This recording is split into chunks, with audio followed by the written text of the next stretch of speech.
സ്വരലയ കഴിഞ്ഞ ഏതാനും മാസങ്ങളായി കൈരളി ചാനലിൻ്റെ ആഭിമുഖ്യത്തിൽ നടത്തിവരുന്ന ഈ സംഗീത മത്സരത്തിലെ വിജയികളെ അഭിനന്ദിക്കാൻ എനിക്ക് അതിയായ സന്തോഷമുണ്ട്.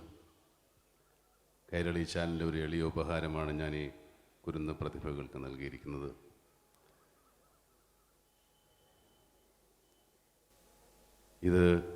ഈ അവാർഡ് ഏർപ്പെടുത്തിയിരിക്കുന്നത് പത്മശ്രീ യേശുദാസിൻ്റെ പേരിലാണ്.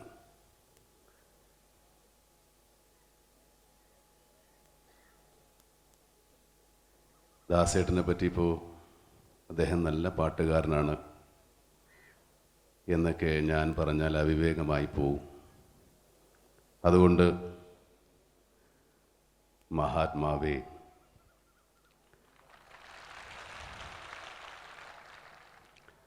അവിടെ നിന്ന് നാദമാണ്, സ്വരമാണ്, ലയമാണ്, സംഗീതമാണ്. അവിടുത്തെ പേരിൽ ഏർപ്പെടുത്തിയിരിക്കുന്ന ഈ പുരസ്കാരങ്ങൾ അവിടുത്തെ ഹൃദയത്തിലെ സ്നേഹവും സംഗീതവും ഈ കുരുന്ന് പ്രതിഭകളുടെ മേൽ ചൊരിയണമേ. അവിടുത്തെ കരങ്ങളുടെ മാന്ത്രിക സ്പർശം കൊണ്ട് ഈ കുരുന്നു പ്രതിഭകളിൽ സംഗീതം ആവേശിപ്പിക്കണമേ എന്ന് പ്രാർത്ഥിച്ചുകൊണ്ട് ഞാൻ എൻ്റെ വാക്കുകൾ ഉപസംഹരിക്കുന്നു. നമസ്കാരം.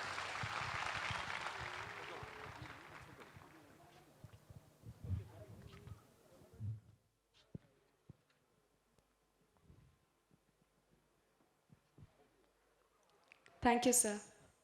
അടുത്തതായി മലയാളത്തിൻ്റെ പ്രിയ നടൻ ശ്രീ ജയറാമിനെ വേദിയിലേക്ക് ക്ഷണിക്കുന്നു. പ്രിയമുള്ളവരെ, നിങ്ങൾക്കെല്ലാവർക്കും എൻ്റെ പുതുവത്സരാശംസകൾ. ഈ ഗന്ധർവസന്ധിയിൽ ഒരാളായി ഈ വേദിയിൽ നിൽക്കാൻ കഴിഞ്ഞത് എൻ്റെ ജീവിതത്തിലെ ഏറ്റവും വലിയ ഭാഗ്യങ്ങളിൽ ഒന്നാണ്. അതിന് എന്നെ ക്ഷണിച്ചവരോട് ഞാൻ കടമപ്പെട്ടിരിക്കുന്നു. കൂടുതലായി ഞാൻ ദീർഘിപ്പിക്കുന്നില്ല, കാരണം എത്രയോ പേരുടെ സ്വരമാധുര്യം നമുക്ക് കേൾക്കാനുണ്ട്.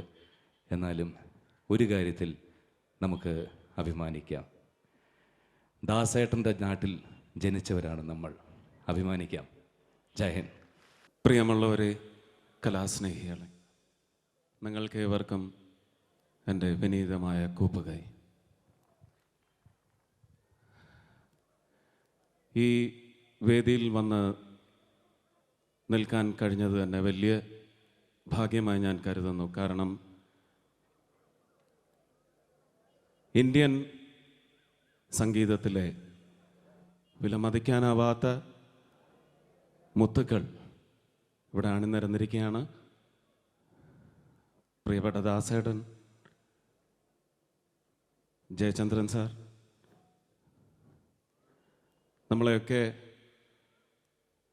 കുട്ടിക്കാലത്തേക്കൊക്കെ കൊണ്ടുപോകുന്ന, കുട്ടിക്കാലത്ത് നമ്മൾ കേട്ടിട്ടുള്ള താരാട്ടുകളിലേക്ക് കൊണ്ടുപോകുന്ന ജാനകിയമ്മയും സുശീലാമ്മയും,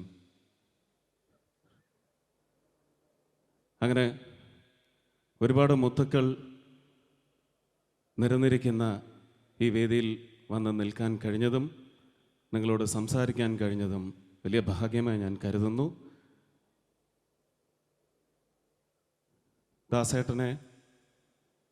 ദാസേട്ടനെ കുറിച്ച് എന്തെങ്കിലും പറയാനുള്ള ഒരു യോഗ്യത എനിക്കുണ്ടോ, പ്രാപ്തിയുണ്ടോ എന്ന് സംശയമുണ്ട്. പക്ഷെ ഞാൻ പ്രാർത്ഥിക്കുകയാണ്, ഒരു ഷഷ്ടിപൂർത്തി വരെ കൊണ്ടെത്തിച്ചു തന്ന ദൈവം നമുക്കൊരു സപ്തതിയും ശതാഭിഷേകവും അതിനപ്പുറവുമൊക്കെ ആഘോഷിക്കാൻ പൂർണ്ണ ആരോഗ്യത്തോടും ഈ സ്വരമാധുരിയോടും ഞങ്ങൾക്ക് എന്നെന്നും എന്നേക്കുമായി വിട്ടുതരണേ ദൈവമേ എന്ന് പ്രാർത്ഥിച്ചുകൊണ്ട് ജാനകി അമ്മയ്ക്കും സുശീലാമ്മയ്ക്കുമുള്ള മെമൻറ്റോ ഞാനാണ് നൽകുന്നത്. ആ ചടങ്ങിലേക്ക് കിടക്കുകയാണ്.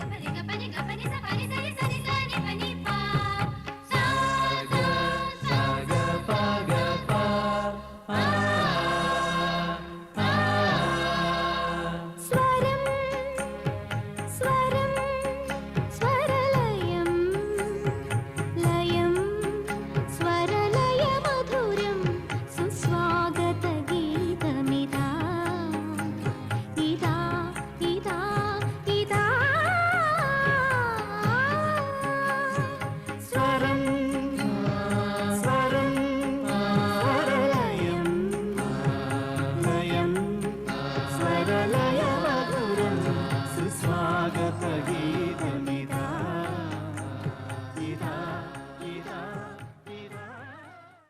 ഒരു ഗാനം അവതരിപ്പിക്കലാണ് ഇനി എൻ്റെ ജോലി. പാടുകയല്ല, അവതരിപ്പിക്കാനാണ്. ഈ ഗാനം ഇവിടെ അവതരിപ്പിക്കുമ്പോൾ ഭയങ്കര പുളകമണിഞ്ഞുകൊണ്ടിരിക്കുകയാണ്. അതിഭയങ്കരമായ സന്തോഷം. കാരണം 1965 ഞാൻ ആദ്യമായി അഭിനയിച്ച ചിത്രത്തിലെ ഗാനമാണിത്. ഓടയിൽ നിന്ന് പാടിയിരിക്കുന്നത് ശ്രീമതി പി സുശീല.